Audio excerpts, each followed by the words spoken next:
All right, Lindsay, I'm looking forward to this. What's in your lens? We are going to keep talking about this Paramount situation. So if it walks like a bribe, talks like a bribe, and shows up like a signed $16 million settlement while a media merger is on the line, it might just be a bribe. At minimum, it smells really funny. Skydance, the company trying to buy Paramount Global, is promising the FCC a, quote, comprehensive review of CBS News, a brand new auditor to keep the bias in check, and oh yeah, plans to completely eliminate all DEI programs at the company. And they're framing all this as the best way to serve, quote, public interest. Huh? This sudden interest in objectivity and, quote, non-discrimination compliance doesn't feel neutral. It feels strategic, almost like an audition tape for the Trump administration's approval. Because, spoiler alert, Skydance needs that green light from the same White House that's currently on the receiving end of millions of dollars in settlements and, quote, advertising deals from the very company seeking a merger. Coincidence? You decide. But the timeline tells a different story. Paramount settled what many legal experts called a, quote, baseless lawsuit from Trump for $16 million, most of which is headed straight to his presidential library fund. Same place that Qatari jet's going. Then came whispers of another $15 to $20 million in PSAs and media content aligned with Trump's messaging. And days after Stephen Colbert said this on national TV, CBS canceled his show. Now, I believe this kind of complicated financial settlement with a sitting government official has a technical name in legal circles. It's big fat bribe. Yet they canceled the show just 3 days after he said that. Come on now. You don't have to be a conspiracy theorist to feel that something ain't right here. You just have to pay attention. Skydance claims there's no side deal with Trump, but Trump himself is out here bragging on Truth Social and everywhere else about how he, quote, hopes he got Colbert fired. When a sitting president openly celebrates the silencing of a top critic of his and companies shift policies to please him, it stops being media strategy and starts looking like soft authoritarianism. We've seen this play before, and it does not end well. So I connected those dots that you were a little bit confused about, Robby. You know, there's like so much that's going on here that doesn't make sense. Like, we're going to audit the entire CBS News. Now CBS News needs an entire audit for diversity, equity, and inclusion to make sure that they have objective reporting. Like, what? This is all to please President Trump. This has nothing to do with merit. The lawsuit should have never been settled, in my opinion. And because there's an ulterior motive that ends with capitalism, right? They want to do this $8 billion merger. People are just cowering to President Trump and whatever he wants to do. And to me, I think politicians should look into this. I think people should be aware. I think people at home should question this, because you don't want this to go in this direction. You don't want media to go in this direction. In the same week that we're canceling access to public objective programming, you don't want this to also be happening in these news of auditing the entire CBS newsroom. Public objective programming. I hope that wasn't a reference to NPR. That is. That's not PBS and NPR. No. I can't.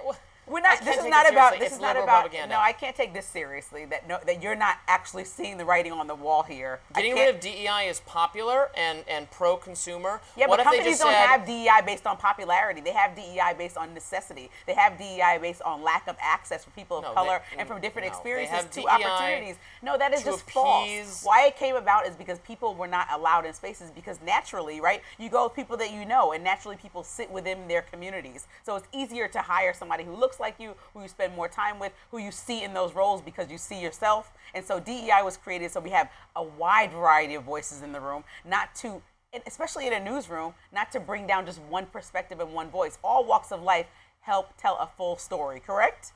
So that's what a newsroom needs. Okay, so Colbert is reflecting the diversity of the perspectives of the country? No, Colbert is not. That what Colbert you're saying? is one perspective and one critic that didn't just criticize. thought that was bad.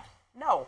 What? Maybe the show needs some DEI in terms of some actual different perspectives, and then it would have performed better.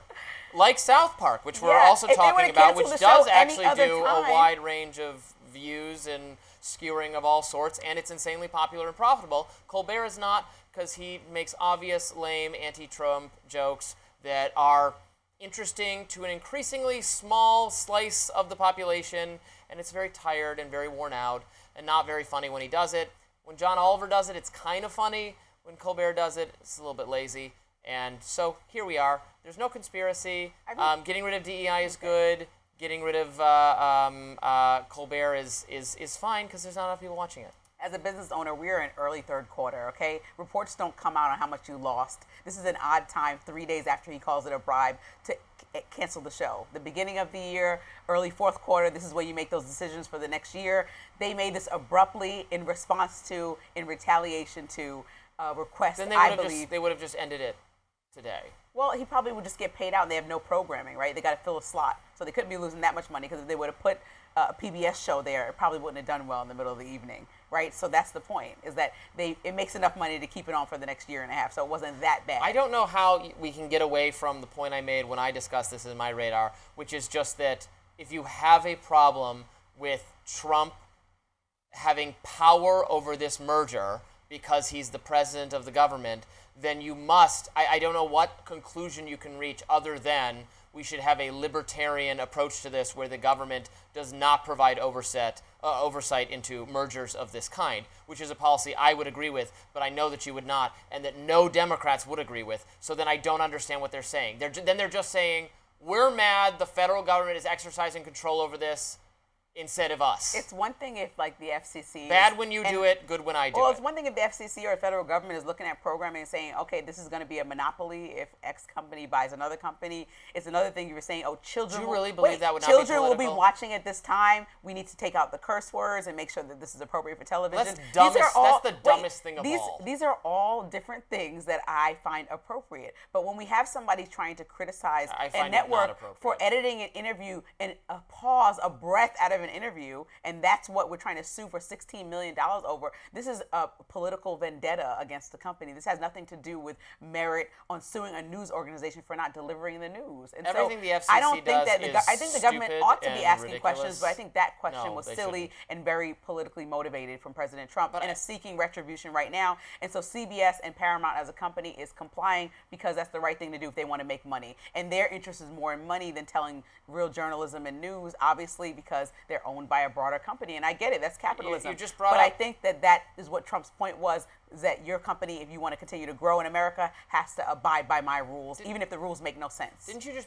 bring up examples that are, like, very indicative of why the government having any control over this is stupid? Why you don't like the FCC swearing rule? No, they should. No, I don't want my toddler to listen to swearing. I didn't want my toddler to see Janet Jackson, costume malfunction. Okay, I hope you don't give your toddler access to the internet, whatever. I hope you lock them in some windowless room. YouTube Kids. The idea that they're not, our language has become so much coarse. You can't walk down the street without hearing. This conversation can go so many directions because I love this. This is rich because Republicans argue all the time that kids should not have access to certain information, especially regarding sex and sexual orientation. But you're going to walk around the world and see these things anyway. That's the same conversation. So there's a very nuance in all these conversations, obviously. And that's one of the ones where you protect your kid as much as possible. The idea that the government has a special role in making sure content between the hours of whatever don't contain any curse words is, I would like to use a curse word to describe it, but we would be fined by the FCC for doing so,